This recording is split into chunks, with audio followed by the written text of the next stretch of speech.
In Kyoto, there is a temple that takes 100 years to build. The head priest who lays the foundation stone knows he will never see its completion. The craftsmen who carve the first pillars understand their grandchildren will be the ones to polish the floors their hands roughened. They work not for a deadline, but for a destiny they will never inhabit. This is not patience. This is a different kind of time. A time that understands that the future is not a place you arrive at, but a structure you begin building now in the invisible workshop of your present choices. Most people live in yesterday's weather. They are haunted by last year's storms, last month's disappointments, last week's conversations. Their 2026 will be a haunted house filled with the ghosts of unresolved 2024.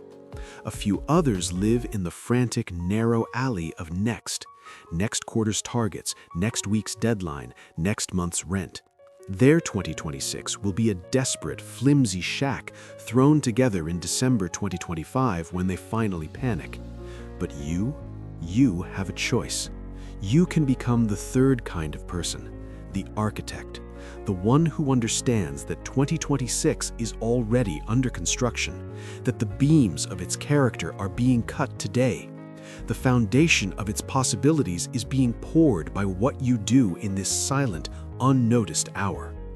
This is the method, not for setting goals, but for installing a future. Leo was a master of next.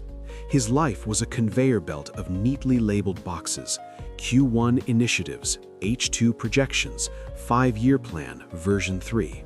He lived in spreadsheets of tomorrow, and yet he was always late, not to meetings, but to his own life. He achieved the targets, but missed the meaning. He would reach each December exhausted, looking at a completed checklist that felt like it belonged to someone else, and whisper, "Is this it?" His 2025 was identical to his 2024, which was a slightly more exhausted version of 2023. The goals changed, but the feeling didn't.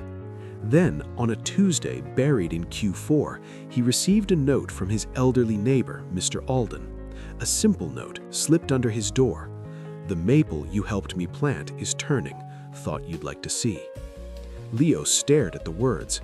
He had no memory of planting a tree. Puzzled, he went next door. Mr. Alden, a retired cartographer, was in his garden.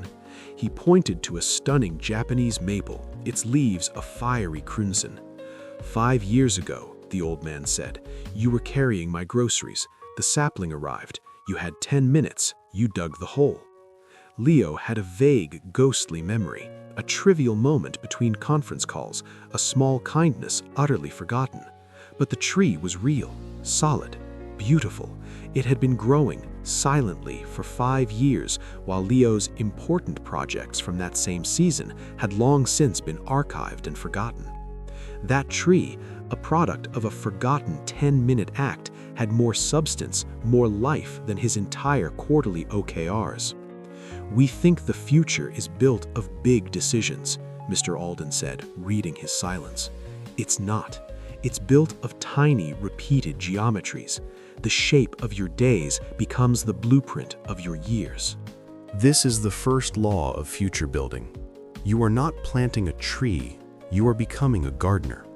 The goal is not the harvest of 2026. The goal is the identity of the person for whom that harvest is inevitable. Leo didn't need a better plan for 2026. He needed to answer a terrifying question. Who is the man that lives in my 2026, and what must I become now to make his existence unavoidable? Most plans fail because they are external scaffolding slapped onto an unchanged internal structure. The weight of new ambitions collapses the old self. The architect's first task is not to draw the mansion, but to forge the steel of the self that can hold it up. So you ask, is the future me disciplined? Then present me must build the altar of a morning ritual, today, not tomorrow, today. Is the future me knowledgeable? Then present me must turn one page, listen to one lecture, today. The action is trivial, the identity shift is seismic. You are not running a sprint toward a finish line, you are undergoing a slow, deliberate metamorphosis. The caterpillar does not plan to fly, it dissolves into goo, trusting a genetic blueprint it cannot see. Your blueprint is the character you practice daily. Mr. Alden took Leo into his study, walls covered in ancient maps. Not maps of places, but maps of time. One showed the growth rings of a redwood, another the celestial movements over a century. You map makers of business, he said, you draw borders, lines of control. You try to cage the future. A cartographer of time draws currents, forces. You must find the hidden river that flows from now to then and build your raft to match its flow. This is the second law. Map the current, not just the destination. Everyone is obsessed with the what of 2026. The architect is obsessed with the how of 2025. What is the subtle, repetitive current of your present? Is it a current of distraction, of comfortable avoidance, of resentful hustle? That current, not your stated goals, is what will deliver you to your 2026 shore. You must chart it with brutal honesty. For 1 week, Leo did not write down a single goal. He became an anthropologist of his own life. He mapped his attention. Where did it actually go, not where he wished it went? He mapped his energy. What drained it? What created it? He mapped his conversations. What was the tide of his speech? Mostly criticism or curiosity? Mostly defense or exploration? This map was ugly. It showed a coastline of procrastination, deep wells of wasted attention, and a strong sucking current toward the easy and familiar. His grand plan for 2026 was a tiny, laughable island far, far from this powerful, prevailing current. No wonder he never arrived. To build a future on a different shore, you must first change the current. You adjust the daily geography. You dredge a new channel minute by minute through the silt of old habits. The work is quiet, unheroic. This is where the will of the architect is tested. Leo began to redirect the river. He identified one powerful current, the first 90 minutes after waking. Its natural flow was toward news, email, and reactive panic. He built a small dam. He inserted a new ritual, 20 minutes of silence, 20 pages of a physical book, 20 minutes outlining the one thing that mattered. It felt insignificant. For weeks, nothing happened. The world didn't change. His goals didn't magically achieve themselves. This is the third law: build in the basement. The grand vision of 2026 is the rooftop garden, the penthouse suite, but you must build downward first, into the unseen foundations. The foundation is not made of dramatic declarations. It is made of the mundane, the boring, the repeated. It is the emotional and mental infrastructure. While others are designing the glittering facade of their best year ever, you are down in the dirt, pouring the reinforced concrete of emotional regulation. You are laying the plumbing of consistent sleep. You are wiring the circuitry of focused attention. You are not thinking about 2026, you are thinking about the next hour. Is it congruent with the foundation you are pouring? The gardener does not stare at the empty patch of dirt and dream of flowers. He prepares the soil, he ensures drainage, he learns the sun's pattern, he removes the rocks. This is the work. It offers no immediate reward. The soil preparation looks nothing like the bloom. This is why most abandon it. They want to plant the flower of achievement in the untilled, rocky soil of their unchanged habits. It dies every time. Months passed. Leo's external life changed little, but his internal geography was shifting. The new channels were holding. The current was slowly, irrevocably turning. He was reading more, reacting less. His panic had been replaced by a low hum of purpose. He visited Mr. Alden less for advice and more for tea, to share the quiet satisfaction of a map being accurately followed. One evening, the old man unrolled a blank parchment. Now, he said, we draw the map of 2026, but we draw it from the future. He had Leo close his eyes.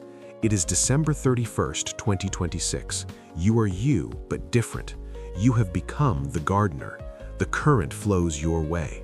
Look back. What did you do? Not what did you get, but what did you do? What did you build? Who did you help? How did you feel? Leo spoke. He described a year of deep work on a single, meaningful project. He described weekends of silence and nature, not burnout and recovery. He described conversations that were about ideas, not gossip. He described a body that felt strong, not just carried. Mr. Alden's pen flew. He was not writing a to-do list. He was sketching a landscape, a terrain. This, he said, showing the sketch, is not a plan. It is a prophecy. It is the logical output of the person you are now becoming. The trajectory is set. The actions you described are simply the footsteps of that person walking through time. This is the master key. Live from the end. Most people use the empty. The architect uses the completed future as a source of engineering data. You project yourself forward, not to daydream, but to conduct a forensic analysis. You ask, what specific daily behaviors must have been present for this future to be true? Then you reverse engineer the present. You don't motivate yourself to do those things. You realize they are the only logical actions for the person you are committed to being. The feeling is not motivation. It is inevitability. The final lesson came with the first snow. Mr. Alden pointed to the maple, now bare. "It looks dead," Leo said. "It is building," the old man corrected. "All the growth now is underground, in the roots. It is anchoring itself against future storms. It is reaching for deeper water you cannot see. The most important work for the next year is not the flash of green leaves. It is this silent, desperate reach in the dark. Your 2026 will be built in 2025's unseen winters. In the days you feel stagnant. In the moments you show up and nothing seems to happen. This is root work. It is the most vital work. While others are obsessed with the visible shoot, the photogenic breakthrough, you must fall in love with the root. The discipline that happens when no one is watching. The integrity you keep when it costs you. The kindness you offer that is never recorded. This is what anchors the grand tree of a life. Without it, the first strong wind of 2026, a crisis, a failure, a loss, will topple everything. So you must ask, what are my roots? What is my non-negotiable system of growth that happens regardless of season, regardless of feeling, regardless of result? This system is your true plan. It is the only thing that guarantees a future that is not left to chance. Leo left Kyoto years ago. Mr. Alden is gone. But the maple tree stands. And Leo is no longer a master of next. He is a custodian of now, building a future he may only see the edges of. His 2026 is already here. It is in the quiet morning. It is in the chosen focus. It is in the root-deep integrity of a single kept promise to himself. He understands now that the temple builders of Kyoto had it right. You do not build for your own occupancy. You build for a holiness you will never fully see. You build because the act of building with integrity transforms the builder. Your 2026 is not a date. It is a dwelling. And you are both the architect and the cornerstone. Start laying it now. Not with the frenzy of resolution, but with the solemn, steady hands of a priest laying a foundation for a century he will not live to see. The future is not rushing toward you. You are patiently, daily building your way toward it. The choice is not what you want 2026 to look like. The choice is, who will you become right now to deserve it? The clock is not ticking down. It is counting the beats of the present, each one a brick in the wall of your destiny. Place the next one well.